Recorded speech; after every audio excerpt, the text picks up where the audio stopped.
একদিকে Russia Ukraine, অপরদিকে Iran, Israel, যুক্তরাষ্ট্র, ইয়েমেন জুড়ে চলছে তৃতীয় বিশ্বযুদ্ধের উত্তেজনা।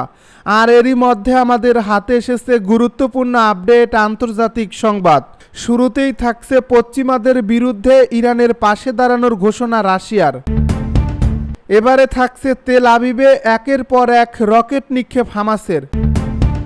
জানিয়ে দিব হামাস ইরানের আগ্রাসনে ধ্বংস এবার ইসরায়েল। এদিকে রাফা শহরে ইসরায়েলি সামরিক বাহিনীর স্থল অভিযান শুরু। সর্বশেষ জানিয়ে দিব ইসরায়েলকে যুক্তরাষ্ট্রের বার্তা, ইয়েমেনের হুতিদের আমাদের উপর ছেড়ে দাও। শুনছিলেন হাতে পাওয়া গুরুত্বপূর্ণ আপডেট, আন্তর্জাতিক সংবাদের শিরোনাম, এবারে বিস্তারিত। তবে তার আগে অনুরোধ রইল ভিডিওটিতে একটি লাইক দিন এবং কমেন্ট করে জানিয়ে দিন ভিডিও সম্পর্কে আপনার মূল্যবান মতামত। আরও জানিয়ে দিন ভিডিওটি কোথা থেকে দেখছেন বা কোন জেলা থেকে দেখছেন। পশ্চিমাদের বিরুদ্ধে ইরানের পাশে দাঁড়ানোর ঘোষণা রাশিয়ার। বিশ্ব রাজনীতিতে নতুন মেরুকরণ। পশ্চিমাদের বিরুদ্ধে ইরানের পাশে দাঁড়ানোর আনুষ্ঠানিক ঘোষণা দিল রাশিয়া। ক্রেমলিনের মুখপাত্র স্পষ্ট জানিয়ে দিয়েছেন যুক্তরাষ্ট্র ও তার মিত্রদের একচোখা নীতির বিরুদ্ধে এবার একসঙ্গে লড়বে মস্কো ও তেহরান।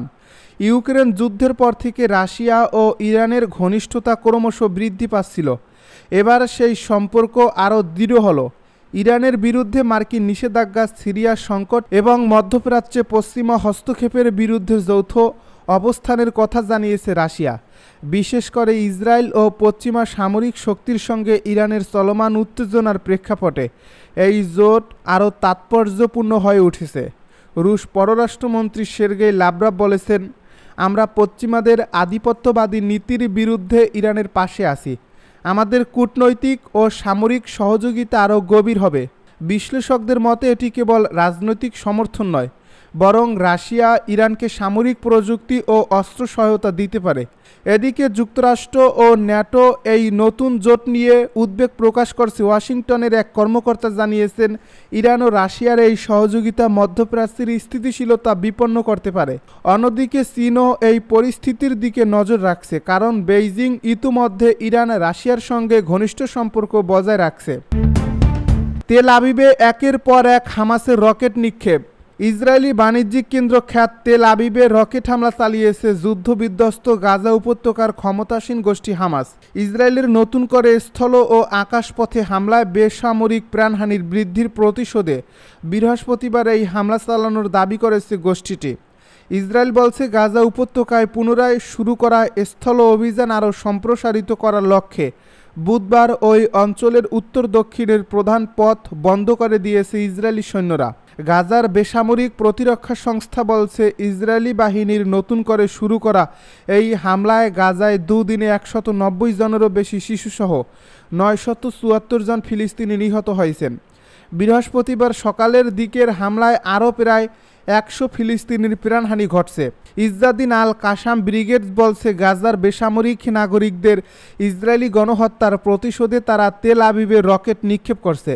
ইসরায়েলি সেনাবাহিনী বলেছে, গাজা থেকে ছোড়া একটি প্রজেক্টাইল আটকে দেওয়া হয়েছে। এছাড়া অন্য দুটি প্রজেক্টাইল জনবসতিহীন উন্মুক্ত একটি এলাকায় আঘাত এনেছে। হামাস ও ইরানের আগ্রাসনে ধ্বংস ইসরায়েল। মধ্যপ্রাচ্যে নতুন যুদ্ধের সূচনা। হামাস ও ইরানের সম্মিলিত আক্রমণে কেঁপে উঠল ইসরায়েল। তেল আবিব থেকে গাজার আকাশ জুড়ে এখন শুধু আগুনের লেলিহান শিখা। বিশ্লেষকরা বলছেন, এবার ইসরায়েলের অস্তিত্ব হুমকির মুখে। ইরান থেকে ছোড়া ক্ষেপণাস্ত্র এবং হামাসের লাগাতার রকেট হামলায় ইসরায়েলের গুরুত্বপূর্ণ সামরিক ঘাঁটি গুঁড়িয়ে গেছে। প্রতিরক্ষা ব্যবস্থা আয়রন ডোম ব্যর্থ হয়েছে বহু আক্রমণ প্রতিহত করতে। ইসরায়েলি সেনাবাহিনী চরম সংকটে পড়েছে, কারণ একসঙ্গে এত বিশাল হামলার মুখোমুখি তারা আগে কখনোই হয়নি। বিশ্ব সম্প্রদায় এই পরিস্থিতিতে গভীর উদ্বেগ প্রকাশ করছে। তবে ইসরায়েলের প্রধানমন্ত্রী হুঁশিয়ারি দিয়েছেন, আমরা চুপ করে বসে থাকব না। কিন্তু বাস্তবতা হচ্ছে ইসরায়েল ক্রমশ দুর্বল হয়ে পড়ছে। হামাস ও ইরানের এমন সমন্বিত আক্রমণ ইসরায়েলের অস্তিত্ব সংকট তৈরি করতে পারে বলে মনে করছেন সামরিক বিশ্লেষকরা। এদিকে ফিলিস্তিনি জনগণ এই যুদ্ধের ফলে আরও ভয়াবহ পরিস্থিতির সম্মুখীন হতে পারে। একদিকে ইসরায়েলের পাল্টা আক্রমণ, অন্যদিকে হামাসের প্রতিরোধ। এই লড়াইয়ে সাধারণ মানুষের জীবন বিপন্ন হয়ে উঠছে। রাফা শহরে ইসরায়েলি সামরিক বাহিনীর স্থল অভিযান শুরু। আন্তর্জাতিক আইন ও যুদ্ধবিরতি ভেঙে ইতিহাসের নিষ্ঠুর হত্যাযজ্ঞে নেমেছে ইসরায়েল। ইসরায়েলি সামরিক বাহিনী বৃহস্পতিবার জানিয়েছে তারা গাজার দক্ষিণাঞ্চলীয় শহর রাফার সাবুরা এলাকায় স্থল অভিযান শুরু করেছে। শুক্রবার এক প্রতিবেদনে এই খবর দিয়েছে আল জাজিরা। এই অভিযানের অংশ হিসেবে তারা বেশ কয়েকটি সন্ত্রাসী অবকাঠামো ধ্বংস করেছে বলে দাবি করেছে। ইসরায়েলি বাহিনী গাজার দক্ষিণাঞ্চলে তাদের কার্যক্রম সম্প্রসারণ করেছে এবং উত্তর ও মধ্য গাজায় তাদের কার্যক্রম অব্যাহত রেখেছে। এই এলাকাগুলোতে বোমা বর্ষণের ফলে শত শত মানুষ নিহত হয়েছে, যার মধ্যে কয়েক দিনে কমপক্ষে 200 শিশুও রয়েছে। গাজার স্বাস্থ্য মন্ত্রণালয়ের তথ্য অনুযায়ী ইসরায়েলি এই হামলায় এখন পর্যন্ত 48,577 ফিলিস্তিনি নিহত এবং 1,12,041 জন আহত হয়েছে। এদিকে ইসরায়েলি সামরিক বাহিনী জানিয়েছে তারা রাফা এলাকায় স্থল অভিযান শুরু করেছে এবং গাজার অন্যান্য অংশেও তাদের কার্যক্রম সম্প্রসারণ করছে। গাজার দক্ষিণে অবস্থিত গুরুত্বপূর্ণ শহর রাফা অবরুদ্ধ অঞ্চলটির ছোট্ট শহরটিতে কয়েক লাখ বাস্তুচ্যুতের বাস।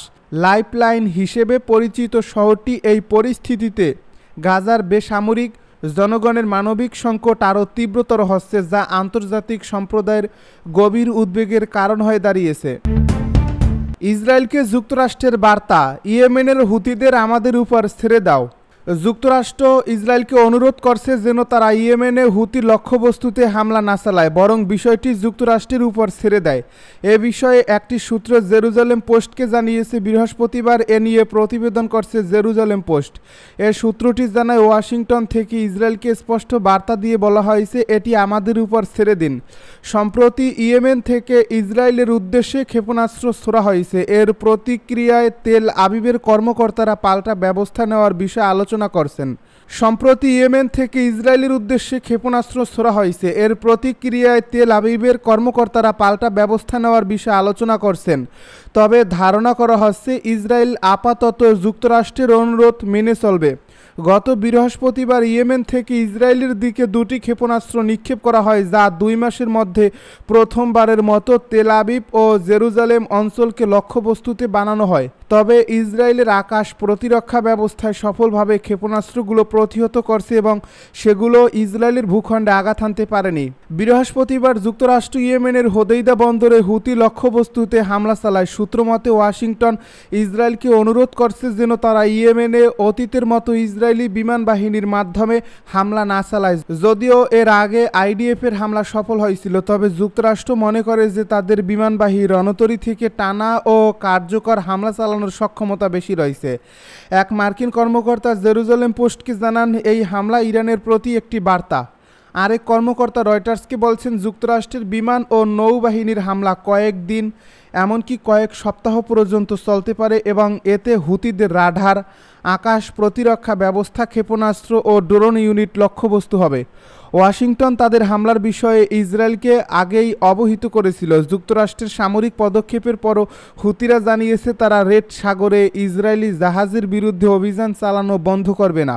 রয়টার্সকে দেওয়া এক সাক্ষাৎকারে হুতি নেতা জামাল আমের বলেছেন, গাজায় ফিলিস্তিনিদের সমর্থনে তারা রেড সাগরে ইসরায়েলি জাহাজের বিরুদ্ধে আক্রমণ অব্যাহত রাখবে এবং মার্কিন সামরিক চাপ ও তাদের মিত্র ইরানের অনুরোধেরও তারা তাদের অবস্থান পরিবর্তন করবে না। তেহরানের 2 শীর্ষ কর্মকর্তা রয়টার্সকে জানিয়েছেন, ইরান হুতি দূতকে মৌখিক বার্তার মাধ্যমে উত্তেজনা কমানোর আহ্বান জানিয়েছে। এছাড়া ওমানের মাধ্যমে একই বার্তা পাঠানোর জন্য তেহরান দেশটির পররাষ্ট্রমন্ত্রীকে নির্দেশ দেয়।